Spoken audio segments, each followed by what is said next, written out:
โลกมันมีความพิสดารเพิ่มขึ้นนะ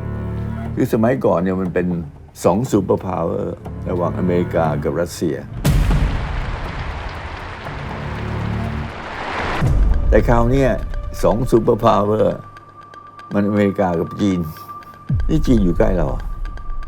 ห่างจากเราไม่กี่100 กิโลเมตรมันจะรักษาความเป็นกลางได้แค่ไหนการเปลี่ยนแปลงอย่างรวดเร็วมันไม่ได้มาเฉพาะทางด้านการเมือง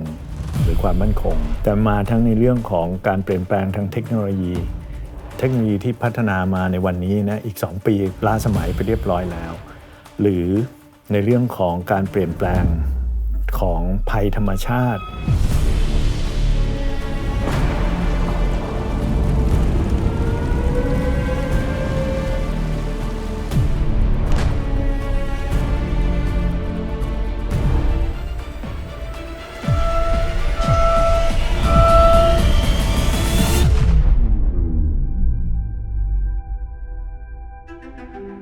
ใน2 เอพิโซดที่ผ่านมานะครับเราเห็นได้นะครับว่าไทยเองเราสร้างจุดยืนในเวทีโลกตั้งแต่สมัยอยุธยารัตนโกสินทร์สงครามโลกผ่านมาสงครามเย็นพร้อมฝ่าวิกฤตซับซ้อนนะครับบทเรียนเหล่านี้ครับไม่ใช่แค่ความทรงจำในอดีตแต่สิ่งเหล่านี้คือเข็มทิศที่ช่วยกำหนดเส้นทางของไทยในปัจจุบันด้วย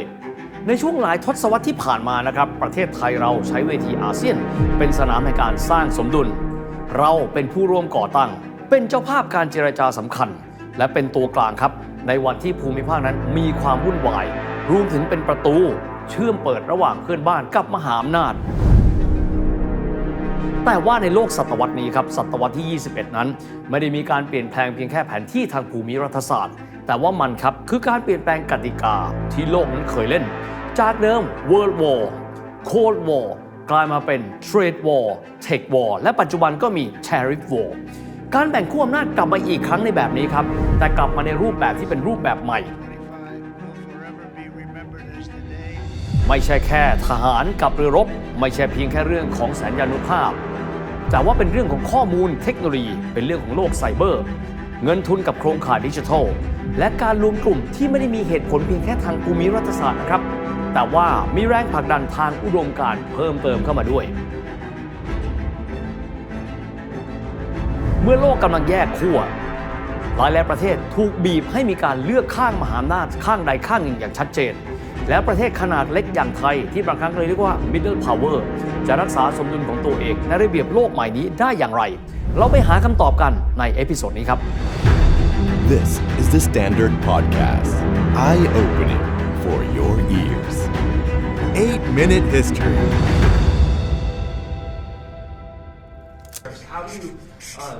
Our country and its taxpayers have been ripped off for more than 50 years.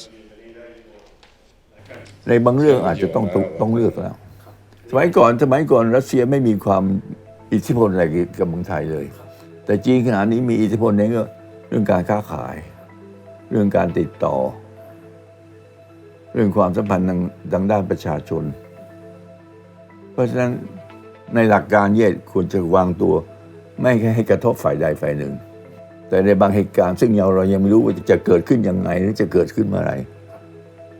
เพราะขณะเดียวกันในขณะนี้มหาอำนาจอีกประเทศหนึ่งคืออเมริกาเนี่ยมันวุ่นวายไปทั่วโลกเนี่ย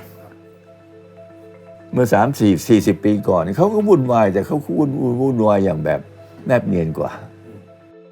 จะขยายประเทศจะให้แคนาดาเป็นรัฐที่51จะเอากรีนแลนด์มันผิดกันเยอะอเมริกาก็เปลี่ยนไป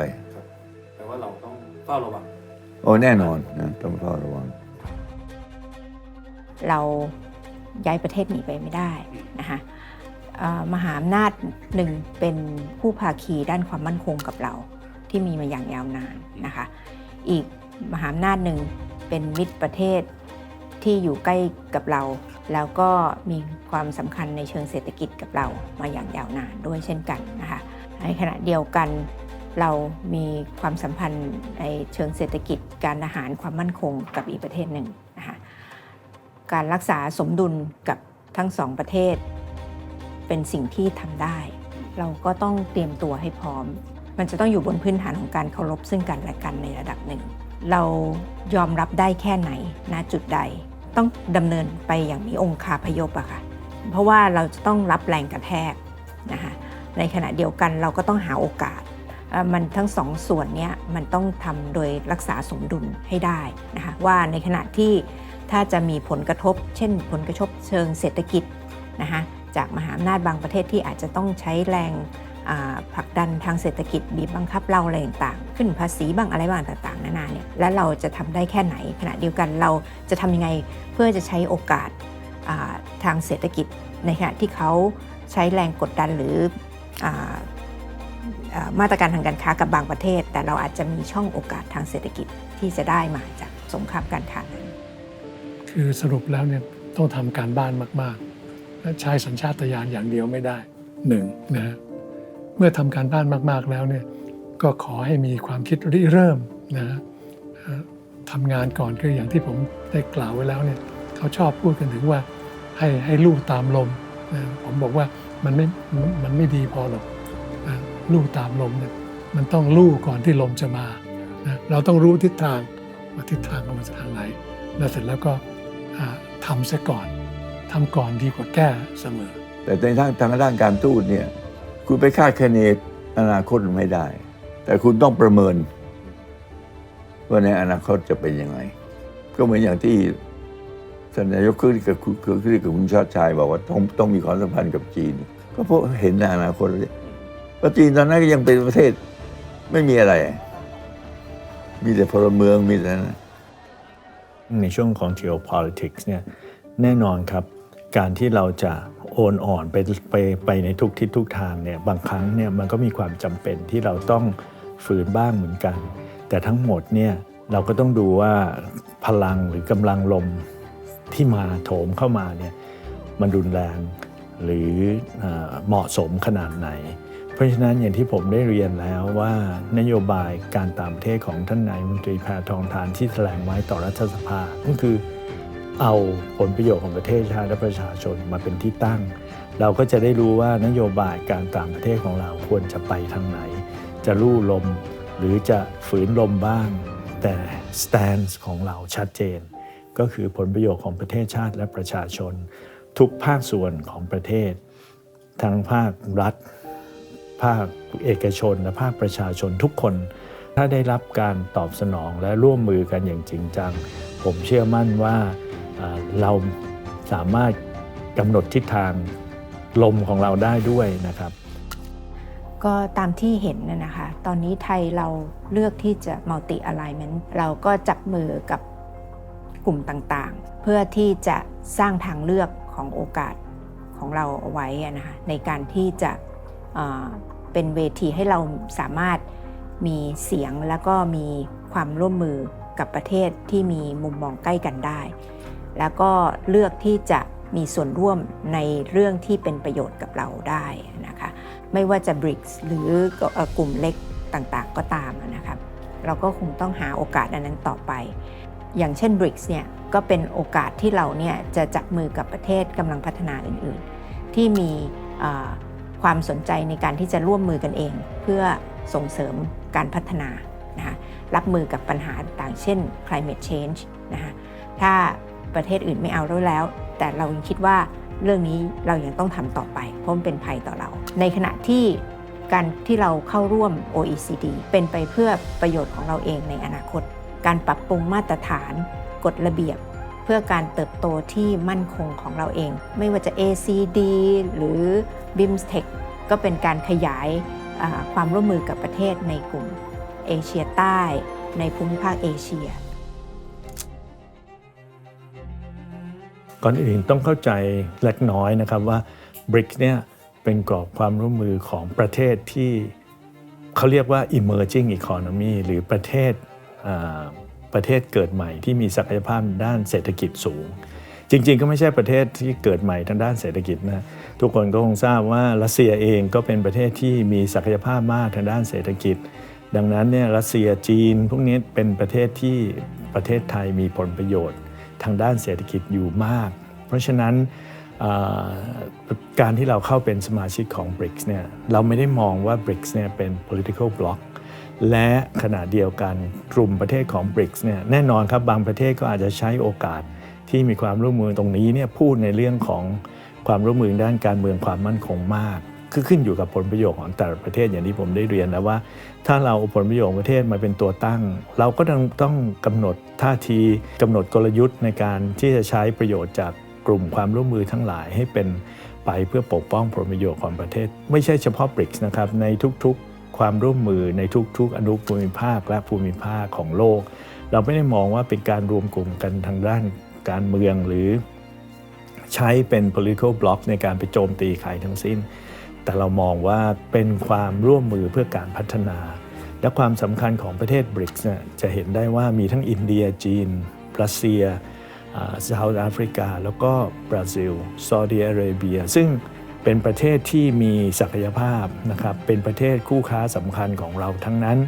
ทั้งด้านก็เรื่องของการค้าการลงทุนการพัฒนาเทคโนโลยีการพัฒนาสังคมเป็นประเทศที่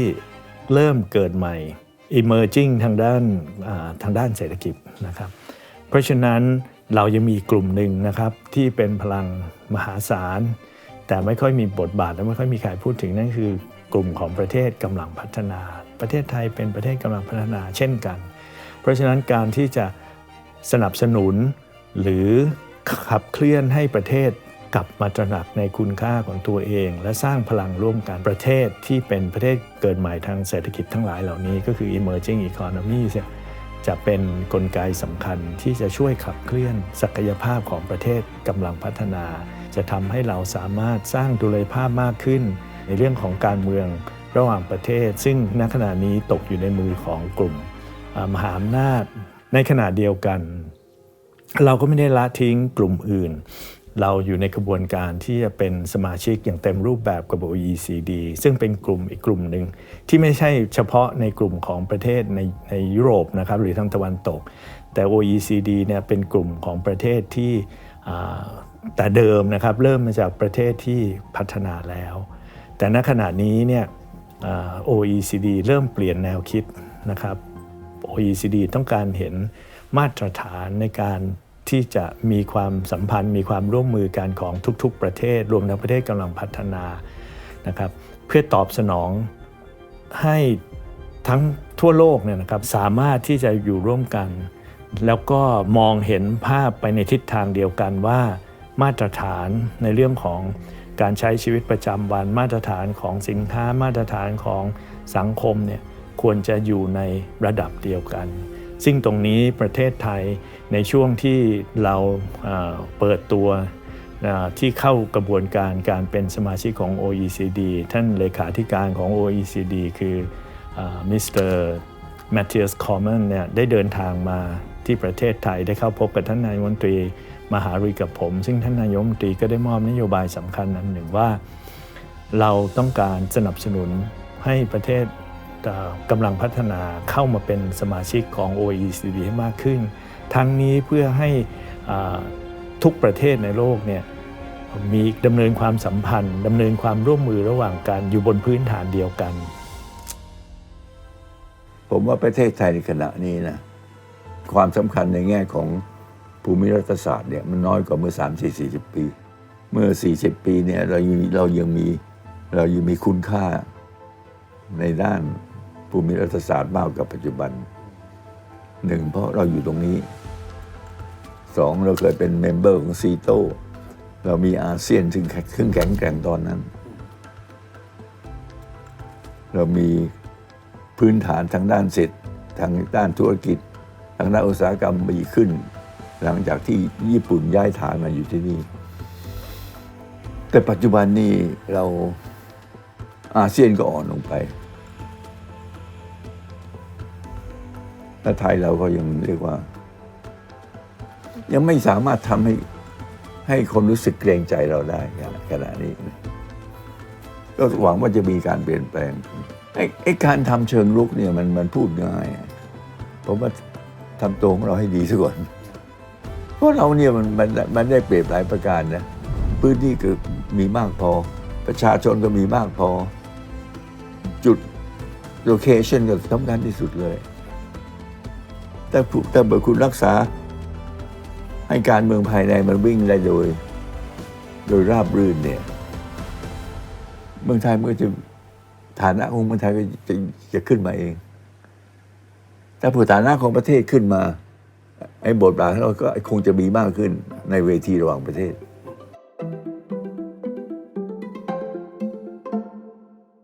ก่อนหน้านี้ประเทศไทยเราเองนะครับก็เป็นเจ้าภาพการประชุม BIMSTEC นะครับและ BIMSTEC เองนะครับก็ถือว่าได้รับความสนใจจากประชาคมชาวโลกเพราะว่าการเจรจาในกรอบเจรจาต่างๆล้วนแต่มีความสัมพันธ์ซึ่งกันและกันครับและในโลกยุคปัจจุบันนี้นะครับศตวรรษที่ 21 นี้เราจะพบแบบนี้ครับ BRICS กำลังขยายอิทธิพล IPEF วางเกมเศรษฐกิจใหม่ในพื้นที่อินโดแปซิฟิกในขณะที่ APEC เองกำลังขยับกลยุทธ์ด้านการค้าส่วน OECD ครับก็คือมาตรฐานระดับโลกที่ไทยเองกำลังมุ่งหน้าที่จะไปสู่ตรงนั้น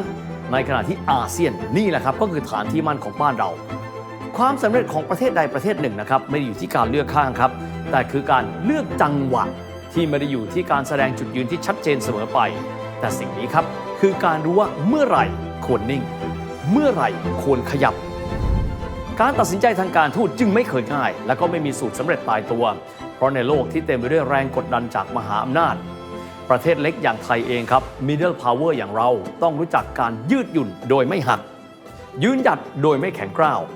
และลูกก่อนที่ลมนั้นจะมาภารกิจนี้ครับทั้งยากทั้งท้าทายและก็ไม่มีวันสิ้นสุดด้วยครับ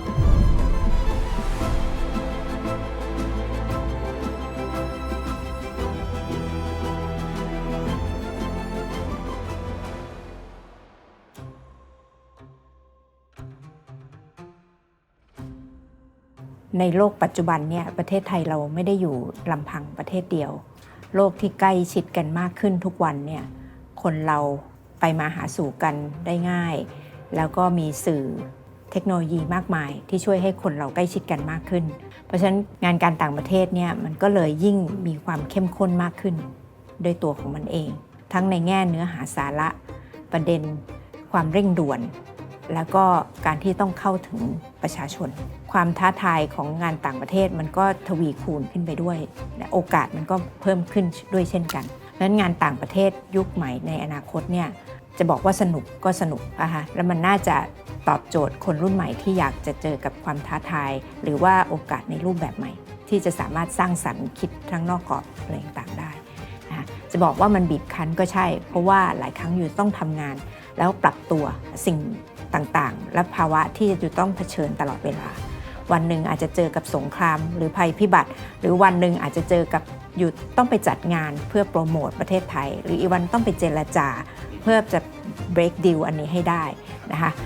มันมีทุกมิติครบรถถ้าจะบอกว่างานต่างประเทศเป็นงานที่อยู่ในหอคอยหัวช้างไม่ใช่นะคะไม่ใช่งานเหมือนที่เห็นในละครนะคะแต่เป็นงานที่เข้าถึงประชาชนเป็นงานที่มีความเป็นมนุษย์นอกจากการเป็นข้าราชการในองค์พระบาทสมเด็จพระเจ้าอยู่หัวเป็นคนที่เป็นผู้แทนประเทศไทยเราเป็นผู้แทนของประชาชนไทยด้วยทุกครั้งเนี่ยเวลาทำงานก็จะนึกถึงอยู่เสมอว่าเราจะทำอะไรให้เสียหายกับประเทศหรือประชาชนไทยไม่ได้แม้กระทั่งการนั่งอยู่ในที่ประชุมมีป้ายคำว่าไทยแลนด์อยู่ข้างหน้าทุกคนเนี่ยจะมีจิตสำนึกตรงนั้นที่เราตระหนักอยู่เสมอนะคะคือสัญชาตญาณทางการทูตเนี่ยนะฮะสัญชาตญาณทางการเมืองระหว่างประเทศเป็นสิ่งที่สำคัญอย่างแน่นอนนะแล้วก็ผู้ที่มีสัญชาตญาณทางการเมืองระหว่างประเทศที่ดีเนี่ยนะก็ไม่จำเป็นต้องเป็นนักประวัติศาสตร์การทูตด้วยเป็นนักประวัติศาสตร์ผมขอยกตัวอย่างท่านนายกชาติชายชุนวรรณท่านเป็นคนที่มีสัญชาตญาณทางการเมืองระหว่างประเทศที่ดีมาก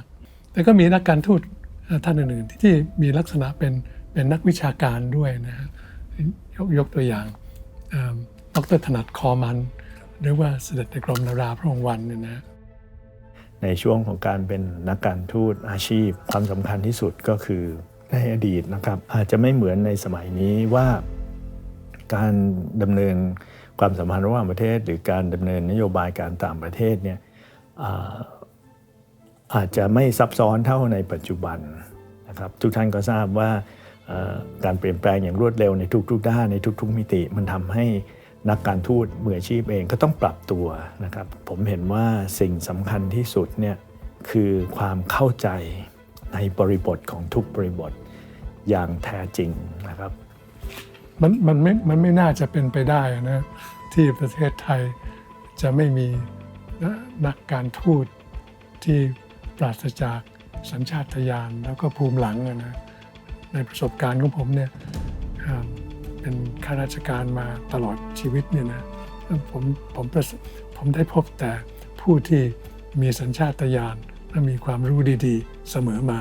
กระทรวงการต่างประเทศก็เปิดโอกาสให้นักการทูตที่มีฝีมือเนี่ยได้ขึ้นมามีบทบาทสำคัญในการเป็นผู้แทนของประเทศเสมอตลอด3เอพิโซดที่ผ่านมานะครับเราได้เห็นภาพรวมของการทูตไทยครับจากการเอาตัวรอดในยุคล่าอาณานิคมสู่การฟื้นความสัมพันธ์หลังสงครามโลกจนกระทั่งถึงการบริหารวิกฤตในภูมิภาคและการดูแลคนไทยในต่างแดนนะครับการทูตไม่ใช่เพียงแค่เครื่องมือของรัฐบาลครับแต่เป็นทั้งแนวรุกและแนวป้องกันแรกของประเทศคือกลไกสำคัญในการรักษาเสถียรภาพการวางตำแหน่งของไทยท่ามกลางการเปลี่ยนแปลงของโลกในยุคที่ระเบียบโลกใหม่นั้นเนี่ยยังไม่ชัดเจนนะครับและทุกประเทศเองจำเป็นต้องเลือกระหว่างผลประโยชน์กับจุดยืนบทบาทของการทูตไทยสำคัญยิ่งกว่าที่เคยอีกนะครับภารกิจนี้ยังไม่จบและไม่มีวันจะจบด้วยนะครับตราบใดก็ตามที่ยังมีประเทศไทยภารกิจทางการทูตของเราก็ยังคงต้องดำเนินต่อไปอีกนานแสนนานสุดท้ายนี้นะครับ 8 Minute History ขอขอบคุณแขกรับเชิญทั้ง4ท่านเลยนะครับที่มาให้ความรู้กับเราเต็มๆทั้ง3ตอนเลยกระทรวงการต่างประเทศครับผู้สนับสนุนหลักของซีรีส์นี้ด้วยและที่ขาดไม่ได้แหละครับก็คือพวกท่านทุกคนแหละครับที่ติดตามรับชมรับฟังกันมาโดยตลอดเลยอย่าลืมกดไลค์กดแชร์คอมเมนต์ติชมกันมาได้นะครับแล้วเราพบกันใหม่ในตอนหน้าขอบคุณนะครับ